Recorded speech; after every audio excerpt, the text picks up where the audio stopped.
빌립보서 2장 말씀 함께 보겠습니다. 15절부터 18절입니다. 빌립보서 2장 15절에서 18절까지 한 절씩 교독하겠습니다. 이는 너희가 흠이 없고 순전하여 어그러지고 거스르는 세대 가운데에서 하나님의 흠없는 자녀로 세상에서 그들 가운데 빛들로 나타내며 생명의 말씀을 밝혀 나의 다름질이 헛되지 아니하고 수고도 헛되지 아니하므로 그리스도의 날에 내가 자랑할 것이 있게 하려 함이라. 만일 너희 믿음의 재물과 섬김 위에 내가 나를 전제로 드릴지라도 나는 기뻐하고 너희 무리와 함께 기뻐하리니 이와 같이 너희도 기뻐하고 나와 함께 기뻐하라. 아멘. 빌립보서 오늘 본문이 속한 문맥을 살펴보면 2장 1절에서부터 4절까지는 빌립보 교회의 분쟁에 대해서 빌립보 교회 참 바울을 기쁘게 하는 좋은 교회였는데 그 안에 유오디아와 순두계라는 두 여성 리더 간의 갈등이 생겼던 것 같아요. 그러면서 좀 분쟁이 있었어요. 그래서 바울의 기쁨의 잔은 흘러 넘치지는 못했어요. 그래서 2장 4절에 보면 나의 기쁨이 충만케 하라 이렇게 이야기하는 것을 보면 분쟁이 있으니까 여러분 교회 안에 갈등과 분쟁이 있으면 기쁨이 사라져요. 기쁨이라는 것은 하나 될 때, 왜 농구 선수나 막 큰 선수들이 승리하고 나서 서로 자기 팀원들이 얼싸안고 막 뒹굴면서 펄쩍펄쩍 뛰면서 때로는 막 눈물을 흘려가면서 하나됨이잖아요. 그 장면 볼 때마다 흐뭇한 것이 하나 될 때 행복하거든요. 우리나라에서 하나 될 때 제일 행복했던 건 2002 월드컵 아닌가? 그래서 온 국민이 거리로 쏟아다나. 그때는 짜증내는 사람 잘 못 본 것 같아요. 새벽 내 막 소리 지르고 크락션 울리고 해도 기분 나쁘다고 소리 지르고 이 새벽에 잠 못 자게 왜 이렇게 떠드느냐고 하는 사람이 없었던 것 같아요. 하나됨이거든요. 기쁨이라는 것은 공동체에 하나 될 때 맛볼 수 있는 거잖아요. 근데 교회 안에 분열, 분쟁이 생기면 참 기쁨을 잃어버린다라는 게 아픈 거죠. 그래서 마음을 같이 하고 한 마음, 한 뜻을 품어서 같은 마음으로 협력하라고, 복음을 섬기라고. 근데 분쟁이 있는 성도들과 교회 안에 이렇게 그 분쟁이 생기는 것은 다툼과 허영이거든요. 결국은 다툼이라는 것은 이게 라이벌 의식을 가지고 서로 경쟁하고 그것 자신을 드러내려는 허영 때문이거든요. 내가 더 인정받고 내가 더 존중받고자 하는 헛된 영광을 추구하는 허영심. 그래서 다툼과 허영으로 말미암아서 분쟁이 생기는데 그것을 치료하는 유일한 해독제는 오직 겸손한 마음으로거든요. 그러니까 겸손이라는 것은 나보다 다른 사람을 더 높이는 거죠. 자기보다 다른 사람을 더 낮게, 더 소중하게 여겨라. 자기 일을 돌아볼 뿐더러 다른 사람들의 일을 돌아보아라. 이런 권면들이 2장 1절에서 4절까지 있었어요. 그러면서 2장 5절부터 11절까지는 겸손한 마음으로 자신을 낮추어서 다른 사람들을 섬기고 그렇게 살려내는 그 우리 인생의 모토라고 할까요? 본받아야 될 가장 탁월한 모범 예수 그리스도를 이야기하죠. 너희 안에 이 마음을 품으라 곧 그리스도 예수의 마음이니. 이게 이제 분쟁이 있는 빌립보 교회에 오직 겸손한 마음으로 나보다 남을 낮게 여기고 자기 일을 돌아볼 뿐더러 다른 사람들의 일을 돌아보아라. 그러면서 너희 안에 이 마음을 품으라 그리스도 예수의 마음이니 이렇게 시작해요. 그러니까 그리스도인들은 서로 회의하고 논쟁하고 이렇게 해서 하나 되기보다는 우리 각자가 예수 그리스도의 마음을 닮아가려고 노력할 때 하나 되거든요. 부부도 그렇죠. 30여 년 각각 따로 살아왔는데 사랑한다고 그래서 결혼까지 했지만 어떻게 한 마음 한 뜻이 되겠어요. 때로는 그렇게 소중히 여기고 사랑하고 하지만 생각이 다르기도 하고 감정이 다르기도 하고 그렇죠. 그래서 제가 결혼 예비학교 할 때 사랑해서 결혼하지만 서로 생각의 차이가 나고 갈등이 생기는 건 너무나 자연스러운 거다. 그때 상대방을 존중하고 그렇게 노력하는 것도 중요하지만 참 신앙생활, 가정생활에서 가장 명백하게 드러나는 게 우리는 영적인 사람들이라는 거. 그래서 두 사람이 하나님을 바라보면서 가정 예배를 드리라고. 같이 함께 기도하고 예배하고 찬송하면서 하나 되는 영을 경험하는 것. 성령의 하나 되게 하심을 경험하는 것. 이게 중요하다고. 그래서 인간적으로 대화하고 노력하고 선물도 하고 뭐 서로 다짐도 하고 주의하고 조심하기도 하고 다 좋은데 그런 것들 외에 본질적으로 성령 안에서 성령의 하나 되게 하시는 것들을 그래서 두 사람이 예수 그리스도의 마음을 닮아가려고 서로 각자가 노력할 때 하나 되는 거거든요. 교회도 마찬가지예요. 회의 필요하죠. 때로는 논쟁도 필요해요. 그런데 결국은 내 문제예요. 저 사람 때문에 문제인 것 같거든요. 우리 교회는 저 사람 때문에 문제야. 나하고의 관계도 쟤 때문이야 라고 생각하기가 쉬운데 깊이 주님 앞에서 성찰해 보면 결국은 나 때문이에요. 하나님께서 우리 각 사람에게 요구하시는 것은 상대방을 뜯어 고치는 것의 문제가 아니라 그 사람은 또 하나님께서 그 사람에게 말씀하시고 다루실 거니까 하나님께 맡기고 그 사람 내가 어떻게 할 수 없잖아요. 나는 근데 내가 어떻게 할 수 있잖아요. 내 자신이 하나님 앞에서 더 성숙하고 변화되어지는 과정 속에 교회는 하나 되고 성숙해지는 거거든요. 그래서 너희 안에 이 마음을 품으라. 그리스도 예수의 마음이니. 우면동 교우들 한 사람 한 사람이 그리스도의 예수의 마음을 품고 예수 그리스도의 마음을 닮아가려고 노력하면 우리 교회는 어느 순간 성숙해지죠. 영의 하나됨, 성령의 하나되게 하심을 경험할 거예요. 그래서 이 땅의 평화를 위해서 가장 좋은 분쟁과 전쟁을 그치고 평화로운 세상을 만들기 위해서 가장 필요하고 가장 좋은 가장 본질적인 해결책은 복음을 전하는 거예요. 성령 안에서 하나 되게 하는 거거든요. 그렇게 그리스도 예수의 마음을 품고 하나 되는 것. 그리스도 예수의 마음은 어떤 마음일까요? 6절부터 나오죠. 자기를 비워 종의 형체를 가져서 죽기까지 복종하는 마음이잖아요. 하나님의 본체이시지만 하나님과 동등된 그 영광과 권위와 존경과 이러한 것들을 받을 것으로 여기지 않으시고 자기를 비워서 예수님은 자기를 다 비워내시고 종의 형체를 가지고 사람들과 같이 성육신하시고 사람의 모양으로 나타나시고 자기를 낮추시고 죽기까지 복종하셨으니 십자가에 죽으십니다. 이게 그리스도 예수의 마음이잖아요. 자기를 비워서 종의 형체로 자기를 낮추셔서 죽기까지 복종하시는 너희 안에 이 마음을 품으라 곧 그리스도 예수의 마음이니 그 마음은 자기를 비우는 거예요. 자기를 낮추는 거예요. 겸손이죠. 그러면 교회의 분쟁이 해결돼요. 왜 교회 안에 분쟁이 그치지 않는가? 그리스도 예수의 마음을 품지 않기 때문이에요. 성도들이 그리스도 예수의 마음을 품고 살아가려고 힘쓰고 노력한다면 분쟁은 사라질 수밖에 없죠. 이렇게 그리스도 예수께서 낮추셨는데 하나님께서 그를 지극히 높이셔서 모든 입으로 예수를 주라 시인하고 모든 무릎을 예수님의 이름 앞에 꿇게 하셔서 하나님께 영광을 돌리게 하셨느니라. 이게 2장 5절에서 11절이에요.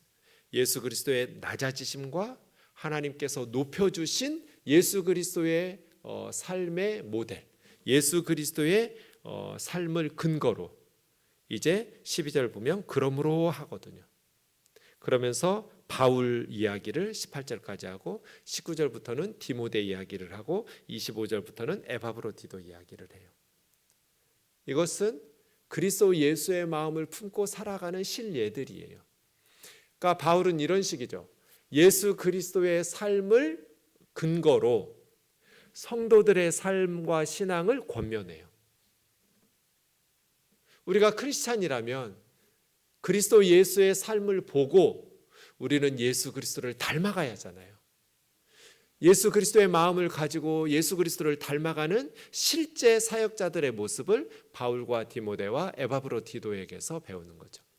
우리 지난 시간에는 디모데와 에바브로디도에 대해서 살펴보았고 12절에서 14절까지는 지난 금요일에 평창 목사님이 바울의 앞부분을 했어요.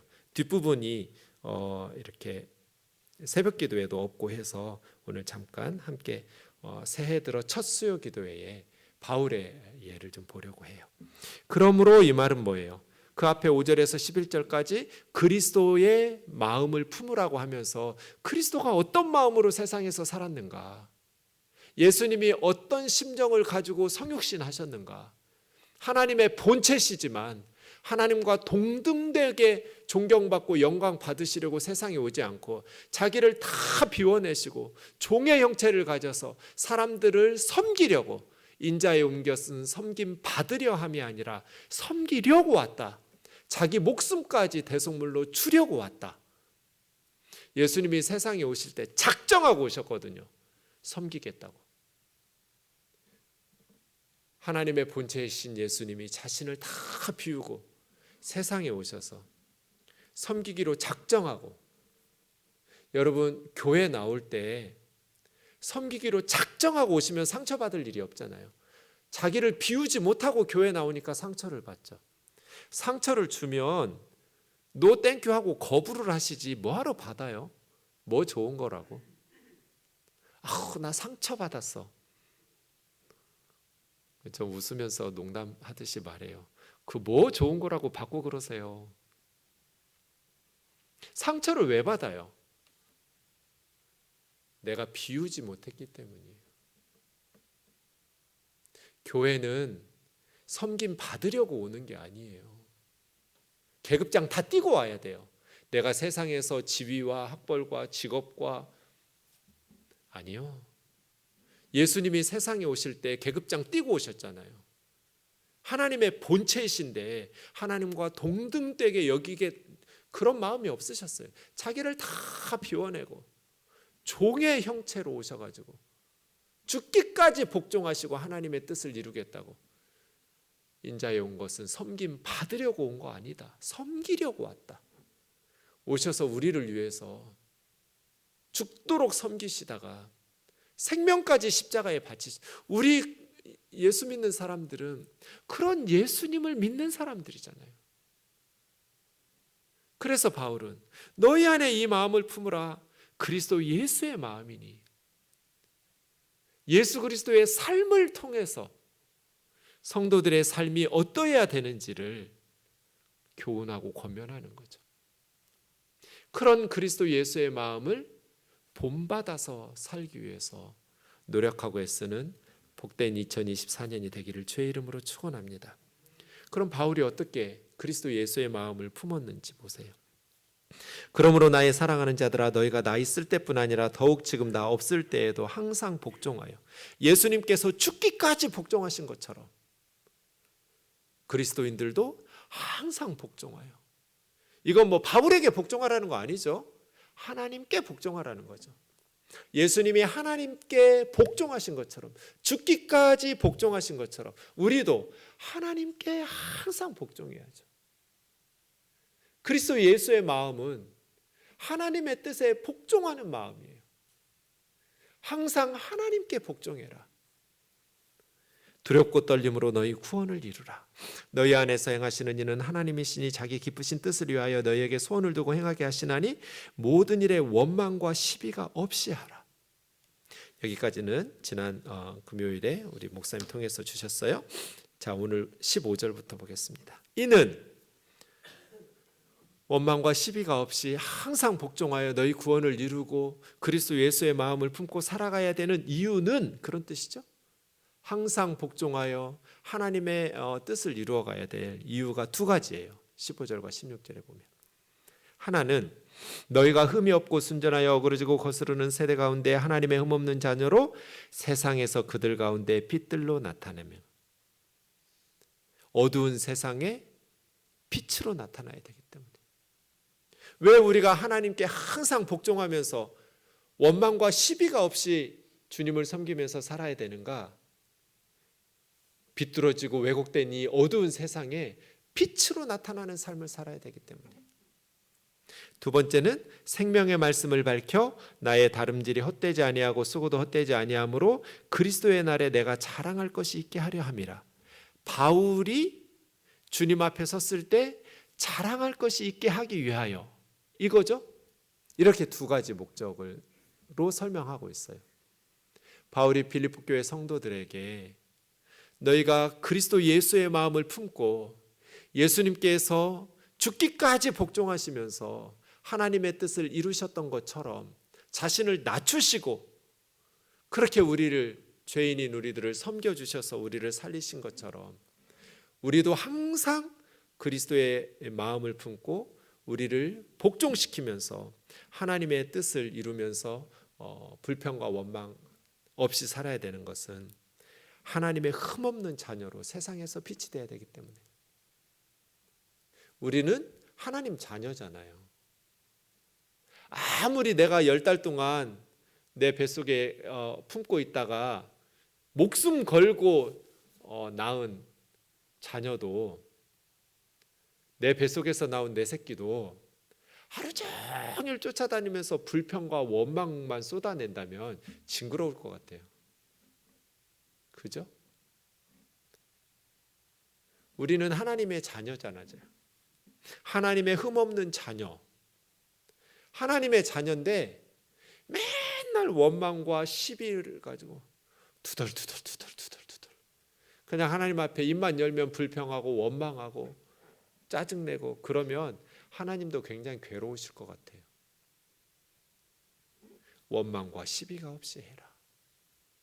항상 하나님의 뜻에 복종하면서 흠이 없고 순전하여 이 말은 불순물과 찌꺼기가 섞이지 않은 그런 뜻이에요. 원망, 시비, 불평, 불순종 이런 건 불순물과 찌꺼기잖아요.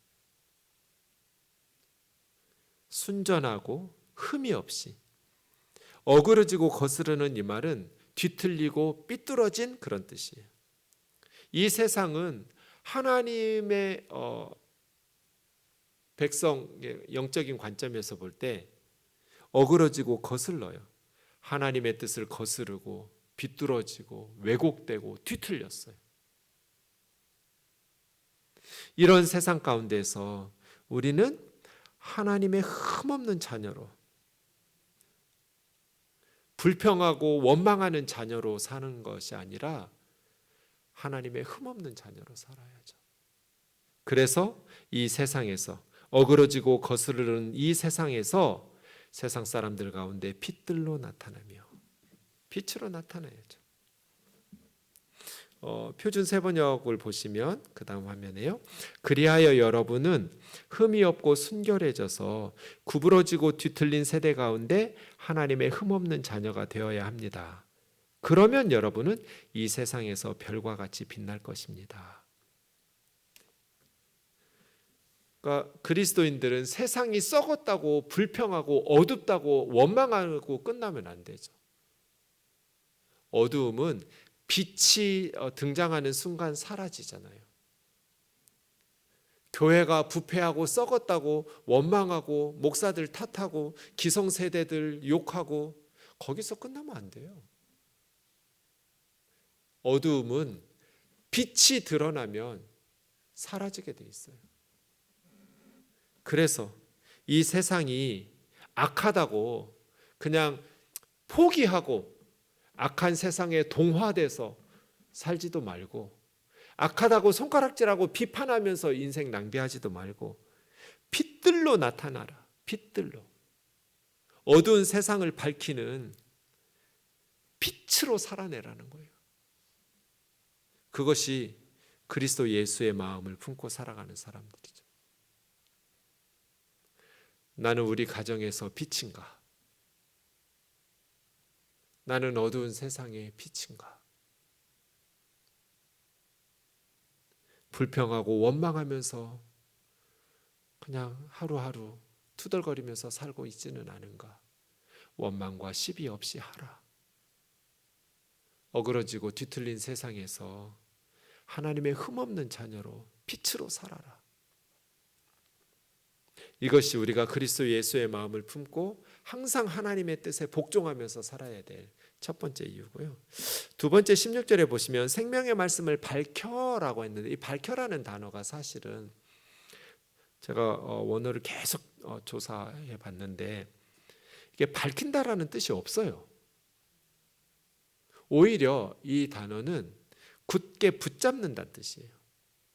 그래서 표준세 번역이나 영어 성경이나 공동 번역이나 다 굳게 잡으라고 번역했어요. 그게 옳은 것 같아요. 원문의 뜻을 살린다면. 그러니까 우리 개역 개정은 의역하신 거죠. 생명의 말씀을 밝혀.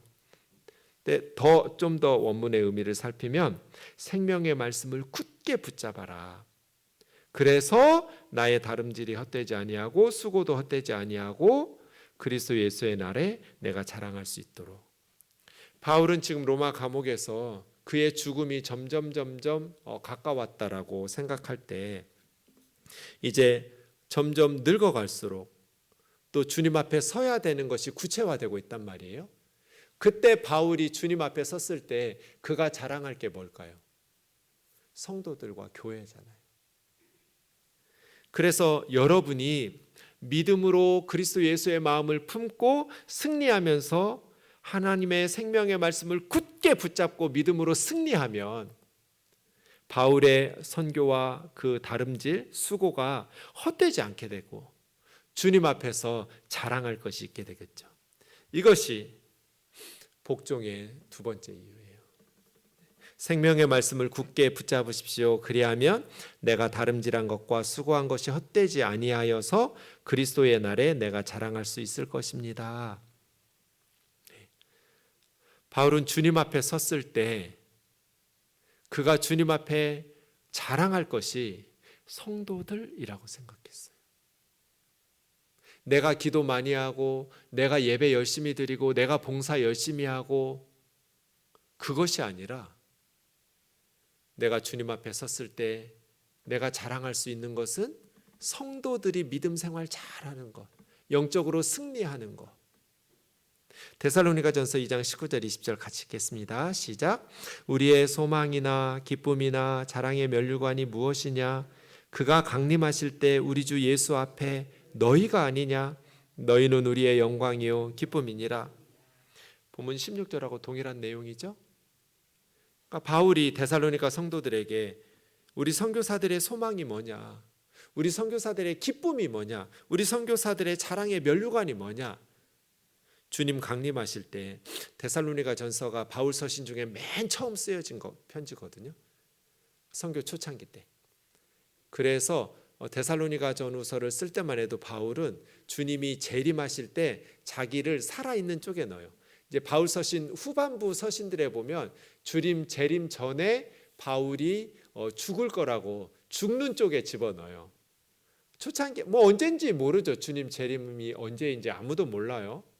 근데 바울이 선교 바울 서신의 초창기에 보면 자기 살아 생전에 주님이 오실 것이라는 쪽에 자기를 분류해요. 그래서 임박한 재림에 대해서 언제나 그 날과 시는 모르지만 주님 강림하실 때 우리 주 예수 앞에서 너희가 우리의 소망이고 기쁨이고 자랑의 면류관이다. 여러분 이런 바울의 관점으로 생각한다면 우리도 동일하게 나중에 주님 앞에 섰을 때 내가 자랑할 게 뭘까?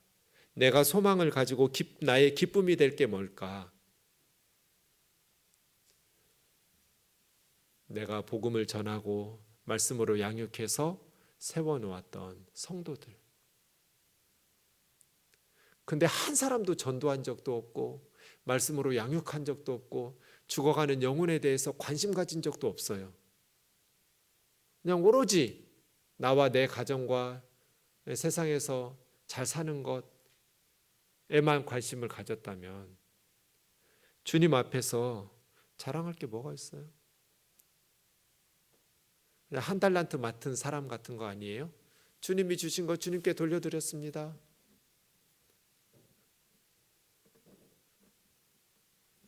우리가 주님 앞에서 소망이 무엇인가? 기쁨이 무엇인가? 주님 앞에 섰을 때 우리가 자랑할 게 무엇인가? 바울은 주님 앞에 섰을 때 내가 자랑할 것? 주님 앞에 섰을 때 내가 기뻐할 것? 너희다. 너희는 우리의 영광이고 기쁨이다. 라고 말하는 거예요. 그래서 성도들에게, 빌립보 성도들에게 생명의 말씀을 굳게 붙잡아라. 신앙생활 잘해라. 그래서 나의 수고가 헛되지 않고 나의 다름질했던 것이 헛되지 않아.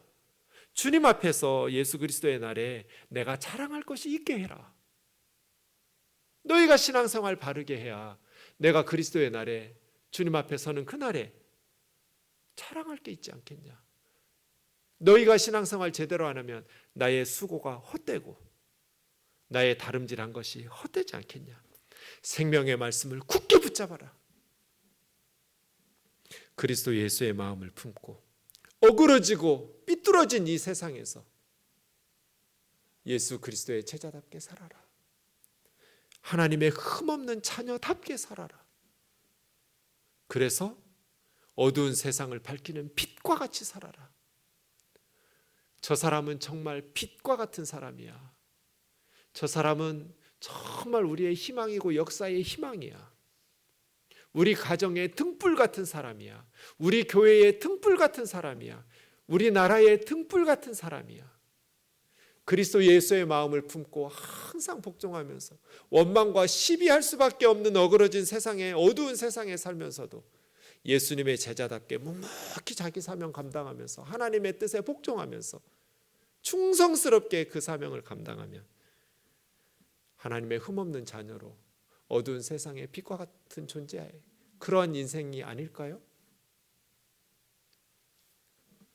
그들이 바울의 선교사들의 그러한 사역자들의 영광과 기쁨이 되겠죠. 마지막 17절 18절 보겠습니다. 만일 너희 믿음의 재물과 섬김 위에 내가 나를 전제로 드릴지라도 나는 기뻐하고 너희 무리와 함께 기뻐하리니 이와 같이 너희도 기뻐하고 나와 함께 기뻐하라. 이게 그리스도 예수의 마음 같아요. 진짜 바울 그리스도 예수의 마음을 품고 살았구나. 17절 보세요. 어떻게 이런 생각으로 사역을 했나 모르겠어요. 정말 바울은 그리스도 예수의 마음을 품고 살았던 사역자, 선교사예요. 성도들의 믿음의 재물과 섬김, 말로만 너희가 생명의 말씀을 굳게 붙잡아서 믿음으로 승리한다면 그리스도 예수의 날에 나의 기쁨과 자랑이 될 것이다. 내가 자랑할 수 있도록 해라. 이렇게 말하고 권면하고 끝난 것이 아니라 성도들의 신앙생활에 도움을 줄 수 있다면, 그들의 믿음과 그들의 섬김에 내가 도움이 된다면 나는 내 자신을 전제로 부어드리겠다는 거잖아요. 전제는 포도주 같은 거 부어드리는 제사거든요. 그러니까 성도들이 주님이 앞에 드려지는 제물이라면 성도들의 믿음과 섬김이, 성도들의 신앙과 삶이 하나님께 드려지는 번제물이라면 바울은 그 위에 포도주를 부어드리는 전제, 데코레이션. 나는 너희가 생명의 말씀을 굳게 붙잡고 믿음으로 승리하면서 그리스도 예수의 마음을 품고 살아가는 데 도움이 되기만 한다면 내 생명도 아낌없이 부어주겠다는 거잖아요. 너희들의 신앙의 유익을 위해서 나는 나 자신을, 내 생명을 아낌없이 전제로 쏟아 부어주어도 억지로가 아니라 기뻐하고 기꺼이 내 생명을 바치겠다는 거잖아요. 이게 그리스도 예수의 마음이잖아요. 자기가 주인공이고 성도들이 데코레이션 되는 게 아니고요. 자기가 번제물이고 성도들이 전제물로 부어주는 그러한 포도주가 아니고 성도들이 주인공이에요. 나는 너희의 믿음, 너희의 섬김, 예배라고 해도 좋아요. 섬김을. 너희의 예배와 너희의 신앙생활, 너희의 믿음의 제물이 우리 하나님께서 기뻐 받으시는 영적으로 승리하는 신앙생활을 할 수만 있다면 나는 내 생명을 기쁨으로 너희를 위해서 바치겠다는 거잖아요. 그리스도 예수의 마음이 이거였잖아요. 죄인인 우리를 하나님이 받으실 수 없을 때 예수님이 세상에 오셔서 우리를 위해서 십자가에 죽으심으로 하나님께서 기뻐 받으시는 하나님의 자녀가 되게 하시려고 예수님이 십자가에 자기 생명을 바치신 거잖아요. 그 마음 그대로 바울의 마음속에 그리스도 예수의 마음이 아로 새겨져 버렸어요. 나는 나를 전제로 드릴지라도 기뻐하고 너희 무리와 함께 기뻐할 거라고. 이와 같이 너희도 기뻐하고 나와 함께 기뻐하라고. 여러분, 무엇을 위해서 여러분의 생명은 아낌없이 부어주고 싶어요? 제가 어제도 신방하면서 그런 얘기했어요. 집사님, 이제 우리 인생 끝났어요. 이제 우리가 죄송합니다. 누님들, 형님들 계시는데 저도 벌써 이제 60을 향해 가잖아요. 이제 우리가 뭘 키울 생각하면 안 돼요. 이제 우리 세대는 끝났어요. 이제 우리는 우리 아이들 신앙생활 잘 할 수 있도록 밑거름이 돼야 돼요. 내가 주인공이 되고 막 60, 70이 돼도 다 내가 주인공이 돼서 내가 주목받고 끝났어요. 그건 별로 지혜로운 것 같지가 않아요. 이제 우리는 다음 세대들이 주인공이 되고 바울처럼 내가 그들이 영적으로 신앙생활 잘하면서 우리 아이들이, 우리 아들이, 우리 딸이, 우리 며느리가, 우리 사위가, 우리 손자가, 우리 손녀가 주님을 섬기는 믿음의 제물과 그들의 봉사 위에 그들이 신앙으로 승리하고 그들이 믿음으로 주님 앞에 영광 돌릴 수 있다면 내 생명을 기꺼이 쏟아 붓겠다. 이런 각오로 사셔야 돼요. 우리는 무엇을 위해서 우리 생명을 아낌없이 쏟아부어 밑거름으로 전제로 쏟아붓고 싶은가? 각각의 비전과 사명이 다르겠죠. 하나님 주신 기도 제목들이 다를 거예요. 저는 청년들 생각하고 선교를 생각하면, 북한을 생각하고 우리 동포들 지하교회를 생각하면, 아유, 루비 레이첼 캔드릭 선교사님, 내가 남에게 줄 수 있는 생명이 1000개가 있으면 그 1000개 하나도 아끼지 않고 한국에 다 갖다 바치겠다는 거잖아요. 내게 1000개의 생명과 목숨이 있다면 나는 그 1000개의 생명을 다 한국에다가 주겠다고. 이게 17절이잖아요. 바울이 말했던 것처럼 나는 너희의 믿음의 제물과 섬김 위에 나 자신을, 내 생명을 전제로 부어드린다 할지라도 나는 기뻐하고 너희 무리와 함께 기뻐할 거다. 기꺼이 나는 내 생명을 아낌없이 너희를 위해서 쏟아 부어주고 싶다. 이런 사람이 목회해야 되는 거거든요. 이런 사람이 선교해야 되는 거예요. 근데 목사와 선교사만 이렇게 살아야 돼요? 우리 모든 그리스도인이 이렇게 살아야죠. 이것이 그리스도 예수의 마음이에요. 그리스도 예수의 마음. 너희도 나와 함께 기뻐하고 기뻐하라. 예수님께서 누가복음 15장에 탕자의 비유에서 그 죄 아까운데 헤매다가 돌아오는 아들이 왔을 때 아버지를 통해서, 이 아버지 하나님이잖아요. 살진 송아지를 끌어다 잡으라, 우리가 먹고 즐기자. 내 아들은 죽었다가 다시 살아났으며 잃었다가 다시 얻었노라 하니 그들이 즐거워하더라. 천국에서 잔치가 벌어지잖아요. 한 영혼이 돌아오고 성도들의 믿음이 영적으로 승리하면서 죽어가는 영혼들이 살아나고 그렇게 생명의 말씀을 붙잡고 믿음으로 승리할 때 천국에서 잔치가 이루어지고 함께 즐거워하고 먹고 즐기는 이러한 기쁜 말이에요. 언젠가 한번 우리 죽겠죠. 어제도 저는 장례식 예배를 인도하고 왔는데 장례식 예배를 인도할 때마다 나에게도 언젠가 이 날이 오겠지. 언젠가 죽어요. 우리 모두가 그렇죠. 어떻게 살아야 될까? 나는 무엇을 위해서 내 시간과 내 생명을 아낌없이 쏟아부으면서 살아가고 있는가? 언젠가 한번 죽을 텐데 돈도 명예도 건강도 모든 것들 다 놓고 갈 텐데 무엇을 위해서 아낌없이 쏟아부어야 되는가? 제가 가끔 하는 얘기인데요. 저는 펜을 많이 써요. 손글씨로. 옛날 사람이라서 그래요. 요즘 우리 후배 목회자들은 다 이렇게 노트북이나 아이패드에 내용을 저장하는데 저는 아직도 손으로 쓰는 게 편해요. 오프라인으로. 네, 아날로그 세대라서 그래요. 펜을 많이 써요. 쓰다 보면 이제 더 이상 그게 다 해서 끝까지 이제 글씨가 더 이상 안 써질 때까지 그런 순간이 오죠. 좀 이상한 짓을 해요.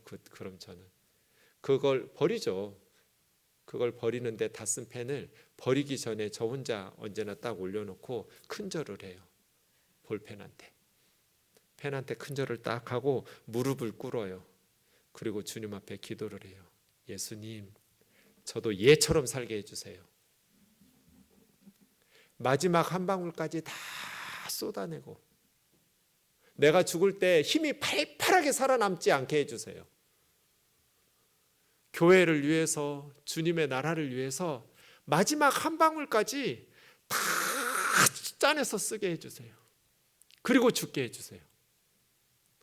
그렇게 항상 기도해요. 누가 이렇게 보면 뭐 하는 거야 목사님? 미친놈처럼 이렇게 여길 수도 있는데 오래된 저의 습관이에요. 근데 중간에 뭐 볼이 나갔거나 아직도 남아있는데 액체가 쓸 수 있는데 뭐가 망가졌거나 했을 때는 저는 그렇게 안 해요. 마지막 한 방울까지 다 써서 더 이상 글이 나오지 않을 때까지 자기를 다 불살랐던 펜들, 자신의 소임을 다 해서 마지막 한 방울까지 다 쓰고 주님 앞에 가서 잘했다 착하고 충성된 종이라 칭찬받는 저와 여러분 되기를 주의 이름으로 축원합니다. 그러려면 그리스도 예수의 마음을 가지고 살아야 돼요. 우리는 그리스도 예수의 마음을 가지고 살고 있는가? 찬양하겠습니다.